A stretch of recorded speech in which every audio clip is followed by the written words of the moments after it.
کہ میں نے رسول کریم صلی اللہ علیہ وآلہ وسلم کو وفات سے 3 دن پہلے یہ فرماتے ہوئے سنا ہے، اس حال میں نہ مرے کہ وہ اللہ تعالیٰ کے ساتھ تک گمان نہ رکھتا ہو۔ بسم اللہ الرحمن الرحیم۔ آج کی حدیث مبارک، ہر حالت میں رحمت ہی کی امید رکھنا۔ صحیح مسلم حدیث نمبر 2877۔ حضرت جابر رضی اللہ تعالیٰ عنہ کہتے ہیں کہ میں نے رسول کریم صلی اللہ علیہ وآلہ وسلم کو وفات سے 3 دن پہلے یہ فرماتے ہوئے سنا ہے کہ تم میں سے کوئی شخص اس حال میں نہ مرے کہ وہ اللہ تعالیٰ کے ساتھ تک گمان نہ رکھتا ہو۔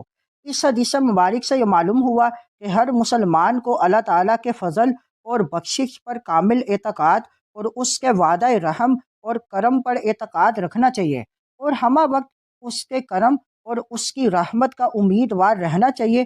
نیز یہ کہ ہر شخص اللہ کے ساتھ ہر وقت اچھا گمان رکھے، کہیں ایسا نہ ہو کہ بدگمانی اور رحمت سے مایوسی کی حالت میں مر جائے اور وہ مبتلا قہر خدا بندی ہو۔ علماء کرام نے لکھا ہے کہ آخرت کی سعادت کی علامت یہ ہے کہ زندگی کے پورے عرصے میں تو خدا کا خوف غالب رہے، اور جب مرنے کے قریب پہنچے تو اس کی رحمت اور بخشش کی امید غالب رہے۔ اس حدیث مبارک کو مزید آگے دوستوں تک پہنچائیں۔